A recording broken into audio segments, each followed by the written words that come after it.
और हम अपने आप को जब समझते हैं कि हम समझदारी के लेवल के अंदर हमारा कदम आ चुका होता है, हम वो बच्चों वाले जहन से निकल चुके होते हैं, तो बहुत सारी बातें हमारे अंदर अकड़ लेकर आती हैं, बहुत सारे नज़रियात जो हैं वो हमारे अंदर बहुत बड़े जज्बात को उभारती हैं, बहुत बड़ा तूफ़ान खड़ा करती हैं। मेरे जैसा कोई नहीं है। उस लेवल के अंदर आप ये सोचते हैं कि सामने वाले की मेरे साथ बहस हुई है, मेरा नज़रिया ये है, हो ही नहीं सकता ये नज़रिया गलत हो। आप गलत काम कर रहे होते हैं, गलत डायरेक्शन पे जा रहे होते हैं, और वो पता नहीं किस तरह का माइंड को आपने लेवल दे दिया होता है, किस तरह का तूफान खड़ा होता है जो आपको उस पूरे काम पे भी हज़ारों दलाइल दे रहा होता है कि ये काम सही है।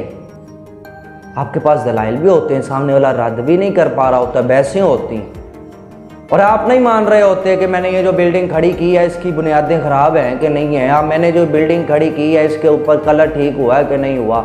उन जज्बात के साथ, उन एहसासात के साथ मैं इल्म वाला हूँ, आपने बड़ी बिल्डिंगें खड़ी कर ली, बड़े बड़े मार लिए, बड़ी सोचों से आपने बड़े बड़े कहा जी इल्म वाले मेरे आगे कुछ नहीं है, मेरे आगे फलां कुछ नहीं है।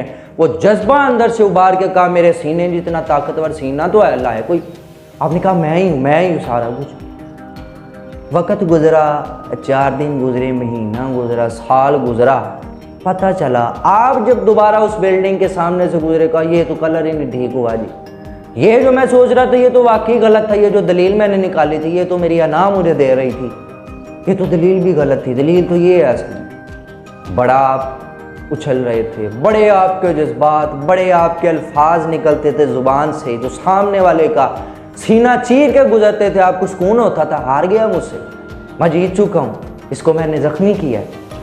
अब कहाँ पे गई वो दलीलें, कहाँ पे वो जज्बात, वो एहसासात, वो बड़ी बड़ी बातें, वो बड़े बड़े जज्बे, मैं इल्म वाला हूँ, मैं ये हूँ, मैं वो हूँ, मैं लीडर बनूंगा, कहाँ पे गई सारी चीज़ें?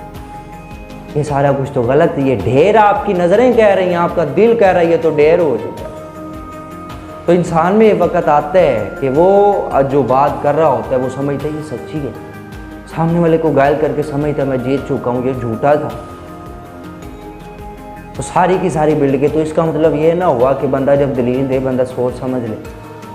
बंदे की अना कह रही है मैं सच्चा हूँ, लेकिन बंदे को सोचना चाहिए ना, नफ्स का इल्म होना चाहिए कि नहीं भाई मशवरा करो किसी से कि सामने वाले 4 बंदे हैं, 10 बंदे हैं, वो मेरी इस बात से इत्तफाक करते भी हैं कि नहीं करते। तो आपने इस बात से निकलना है। अगर आप नहीं निकलेंगे तो आपके पास बैठेगा कोई नहीं, आपको कोई लीडर नहीं मानेगा, लीडर की कुर्सी कोई नहीं देगा, आपको कहेगा ये इंसान जो किसी की मानता नहीं है, लीडर बनेगा तो हम पे जुल्म करेगा, कैसे हम इसे लीडर बने। आपको लीडर नहीं चुना जाए, आपको वो पीछे वाली कुर्सी पे फेंक दिया जाएगा जो टूटी हुई थी, जिस पे बैठते हुए आपकी चीखें भी निकलती हैं, आपको तकलीफ भी पड़ती है, तो सामने आगे बैठे हुए परत के देखते नहीं है मर रहा है कि जी रहा है। क्यों भला? आपकी अना की वजह से, आपकी सकड़ की वजह से। आप बंदे को बंदा नहीं समझते। तो आपको इस बात से निकलना होगा। आपके दलाइल आते हैं मैं सच्चा हूँ, मैं हूँ, मैं हूँ, मैं हूँ, मैं, तो फिर आपको मशवरा करना चाहिए। आपका ये माइंड सेट हो जाना चाहिए कि यार जब भी किसी को कोई दलील देनी है तो तहकीक करूँगा और मशवरा करूँगा लोगों के साथ कि ये जो मैं दलाइल दे रहा हूँ क्या ये ठीक नहीं है या मेरी अना मुझे दे रही है। ऐसा ना हो कि कहीं से वो ताल्लुकात जो आपसे बड़ी मोहब्बत करती हूँ आपकी इस हरकत की वजह से आपसे छूटें और आप ज़िंदगी में अकेले रह जाएं और अकेले ज़िंदगी गुजारें।